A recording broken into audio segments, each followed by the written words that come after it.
Hey everyone, there are some buildings and structures around the world, some of which are still relatively intact, that are as old as time itself. So join me for today's video. We're going to count down the top 15 oldest buildings in the world. Number 15. Göbekli Tepe. While there may be some gaps in the timeline of humanity, we pretty much know for sure our overall trajectory. Or do we? Even now and then, something shows up that tests the authenticity of everything we've ever known and forces us to go back to the drawing board. It's been agreed on that early humans first settled into their permanent towns, built farms, and then temples, all in that order, at about 8000 BCE. But a 1994 discovery kind of blew that theory wide open. Archaeologists in rural Turkey stumbled upon a fantastic finding in Göbekli Tepe. It included rings of enormous stone pillars, all of which had scenes of animals carved right into them.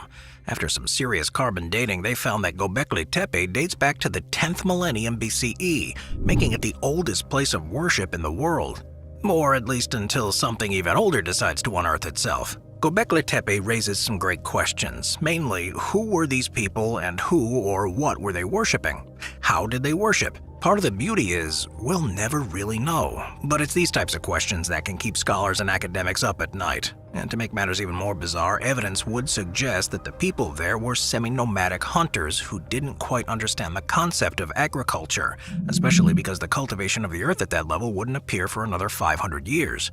So now we have a classic chicken or the egg scenario here. Which came first, architectural projects and then permanent settlements? Or was it the other way around? The only people who can know for sure were the ones who were there. And who knows, perhaps the people who dig up our cities millions of years from now could be asking the same questions about us.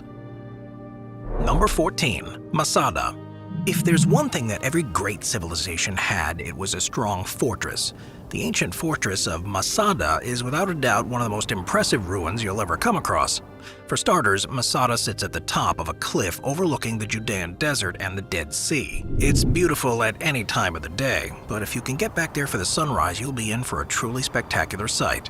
The history of Masada goes back thousands of years, built as the palace of King Herod, who ruled from 37 BCE to 4 BCE.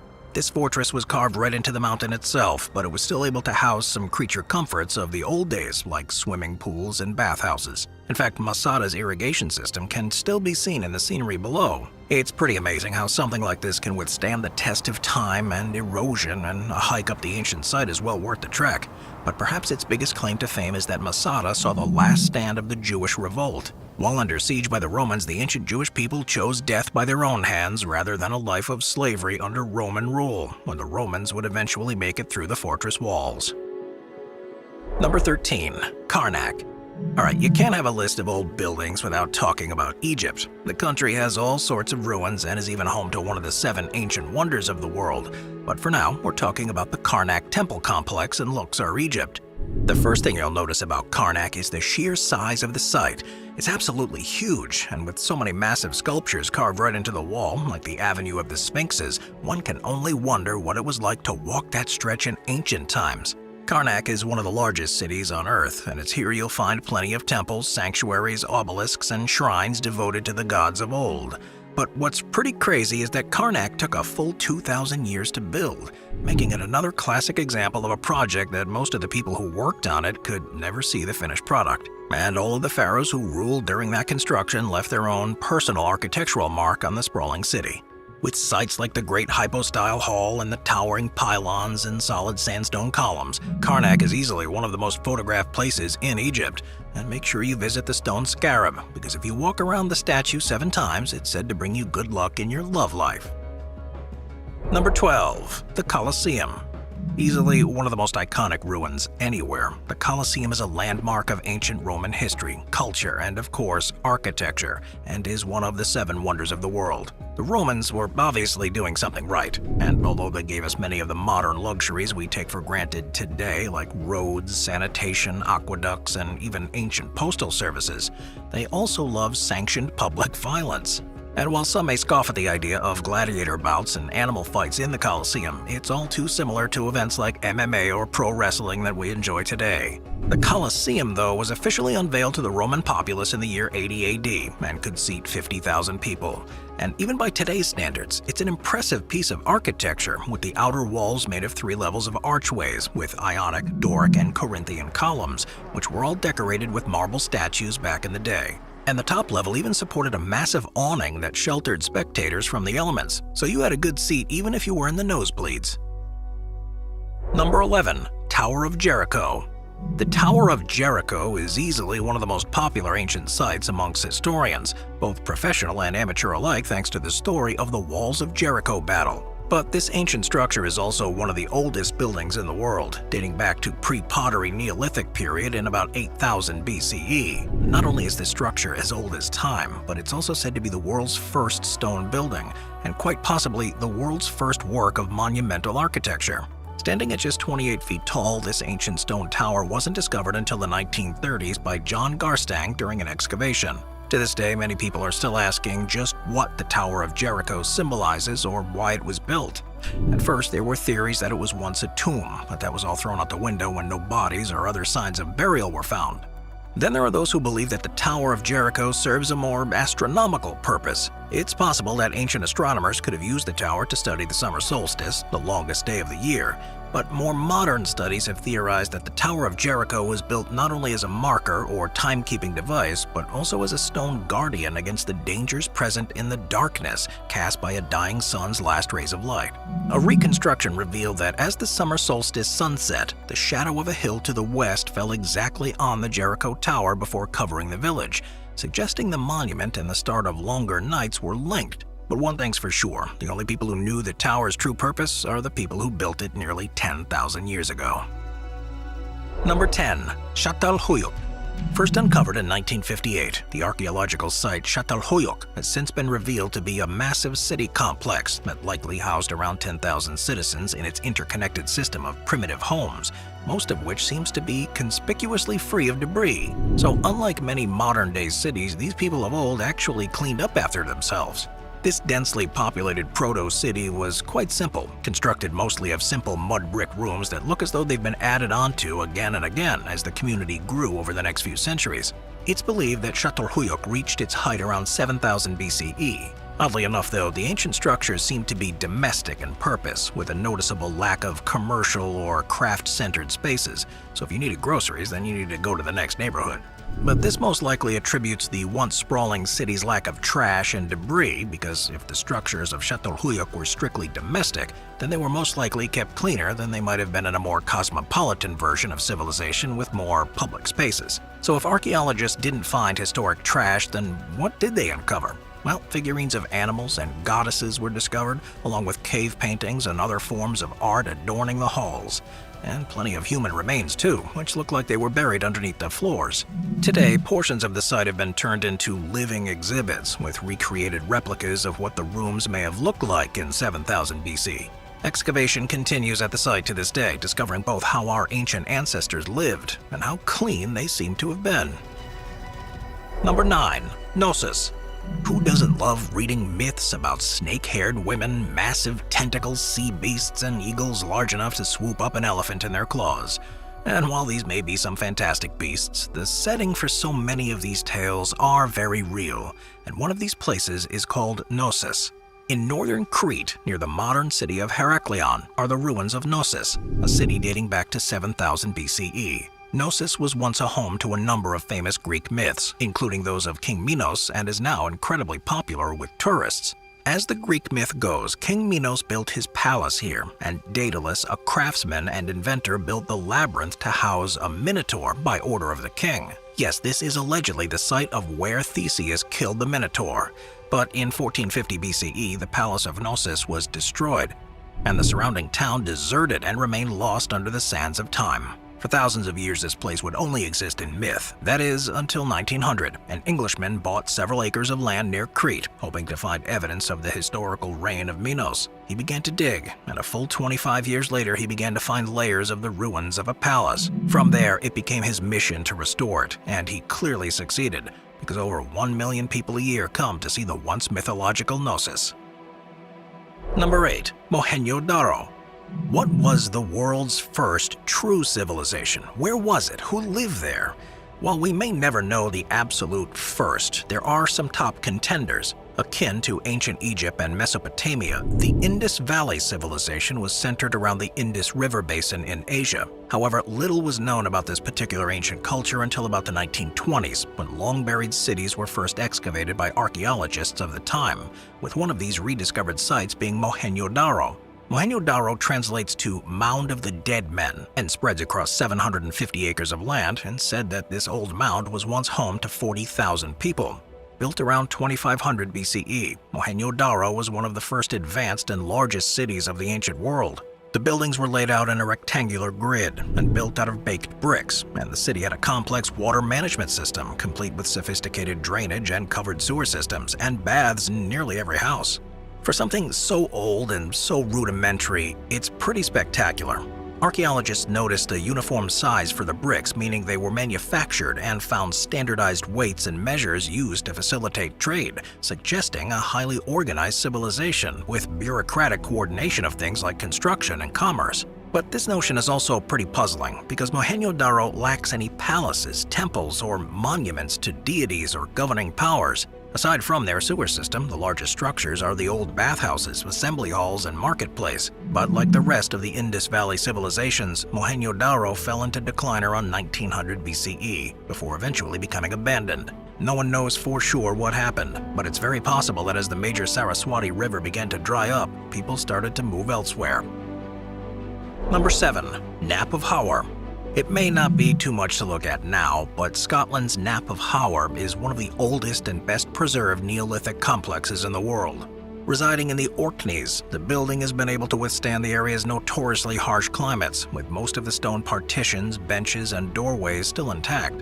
Instead of being home to old myths or ancient peoples, the Nap of Hawar is a simple farmhouse containing 2 stone-built houses, placed side by side and linked by a passage through the joined walls. These old houses in the Orkneys were accompanied by Neolithic farmers who lived from between 3700 BCE to 2800 BCE, which is far earlier than the similar houses in the settlement at Sacre Brae on the Orkney mainland. Like so many others on this list, these stone structures were discovered accidentally in the 1930s when sea erosion revealed vast deposits of midden material along with the well-built stone walls. Archaeologists went to work and excavated the ancient site buried under nearly 7 feet of sand. And not only did they find this farmhouse, but they also unearthed some artifacts that date back to the Iron Age. This place has most likely served multiple purposes, but the ancient walls stand at just 5 feet tall, so the ancient dwellers there were quite short compared to us modern-day folk. Number 6. Dholavira. Want to see the world's oldest billboard? Then head over to India and make for the 5,000-year-old port city of Dholavira, on an island in the salt flats of the Great Rann of Kutch on India's western edge. Dubbed one of the best preserved urban settlements from the period in Southeast Asia by UNESCO, researchers and archaeologists have uncovered step wells and reservoirs that formed a sophisticated water management system, the remains of ancient streets and boulevards lined by houses of varying sizes, the ruins of a jewelry workshop, and one of the most remarkable discoveries in Indian archaeology, what's believed to be the world's oldest billboard. Typically referred to as the Dholavira signboard, the ancient advert was discovered when a team from the Archaeological Survey of India began excavating the southern center of the Indus Valley civilization in the 1990s. At Dholavira's northern gate, they came across 2 chambers flanking the gate on either side, which looked like they could be storage spaces, and with like so many of today's storage rooms, they were an absolute mess. While gently clearing fallen debris and stones that hadn't been touched for thousands of years, they found something glinting beneath the dust. What they found were 10 large symbols, each about 15 inches tall and made out of multiple pieces of white gypsum, a material that's still used in drywall today. Archaeologists also found evidence of decomposed wood surrounding the symbols, so it's more than safe to say that this was some sort of sign understood by the locals. But why a billboard? Well, the white gypsum allows for the symbols to be visible even at night, and a torchlight reflected off the mineral would have let it shine all the brighter. And plus, the sign was on the largest entrance to Dholavira. One question remains though. What does it say? Number 5. The Pyramid of Djoser. The pyramids of Egypt are some of the most spectacular structures in the world, and it's hard to fathom that humans so long ago were able to pull off these feats. Our collective minds today tend to go straight for the Great Pyramids of Giza, but there are some other pyramids worth our time. Built as a tomb for the pharaoh, the Djoser Pyramid was constructed between 2630 BCE and 2611 BCE in Saqqara, Egypt, and is one of the oldest intact large-scale stone monuments in the world. It stands 197 feet high and was built using 11 million cubic feet of the simplest ingredients, stone and clay. And who was the architect? Well, none other than Rick O'Connell's nemesis, Imhotep. It's said that Imhotep's original design was much smaller and more traditional with a flat roof, but the pharaoh Djoser wanted something large enough to hold his ego. This pharaoh's reign lasted for 19 years. By the time he died and was ready for burial, his pyramid was the largest building in the world. But more important than its superlative title, his pyramid was a big step forward in terms of architectural advancement, and it laid the groundwork for the pyramids of Giza. Without the Pyramid of Djoser, the first great wonder of the ancient world to be built wouldn't even exist. Djoser's ancient stone and clay tomb was part of a larger 40-acre complex complete with a courtyard, temples, and chapels, all enclosed within a 30-foot wall. The entrance to the complex, as well as the 13 fake doors, is built right into the wall. The complex also includes a number of building facades, all of which served ritual purposes. This place is absolutely awesome, hands down. The pharaoh was buried here along with his 11 daughters, but finding them is anything but easy. The good architect Imhotep designed a series of winding, maze-like tunnels that would have you thinking King Minos' Minotaur was hiding in there. But in truth, it's likely that the maze was created to keep looters guessing until they finally gave up. But the 3.5-mile-long labyrinthian structure came at great cost, because the deteriorating walls will eventually collapse, taking most of the pyramid with it. Number 4. Sarosechen. No one really knows who built Sarosechen. We don't know how they built or why they built it either, but sometimes that's kind of part of the fun. The walls here are all adorned with some pretty odd carvings, which depict everything from axe-wielding warriors to body parts to mutilated and decapitated bodies. While these stone carvings are no Mona Lisa, they're still not for the faint of heart, seeing as how so many of them also depict disemboweled humans. Sarosechen sits in modern-day Peru, and it's part of the larger Sechen archaeological complex, which was the capital of an ancient culture dating back to around 1500 BCE. But it's this wall that gets all of the attention. What's so startling about the entire scene is that the displays are all anatomically correct, so despite being such an old civilization, these ancient Peruvians knew exactly what they were doing when it came to exploring the interiors of the human body.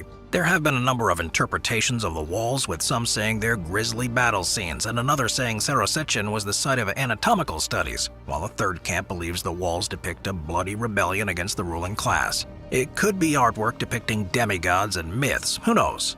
Whatever was going on here, it all came to a halt, because by 800 BCE this place was a ghost town and lay buried and forgotten until 1937 by Peruvian archaeologists. Number 3. The Great Pyramid of Giza. Seeing a picture of the pyramids of Giza is one thing, but when you see them up close and personal, it really puts things into perspective. And whether you think they were built by slaves or aliens, you just can't deny how majestic the site in ancient Cairo, Egypt is. The pyramids of Giza were built roughly around 2550 BCE during the 4th dynasty as permanent resting places for the pharaohs. But everyone wants to know how they were built. They're crafted with such immaculate and precise detail that it still boggles the mind to think that they were built 4,000 years ago. But as we've seen already, even ancient humans and civilizations are capable of amazing feats of engineering. So the mystery of the pyramids probably has a more simple explanation than most would think. These days, anyone can pay the pyramids a visit and even step inside to see all the ancient pharaohs' treasures, which were buried along with their owners, so they could enjoy them in the afterlife. A fact which also attracted plenty of grave robbers.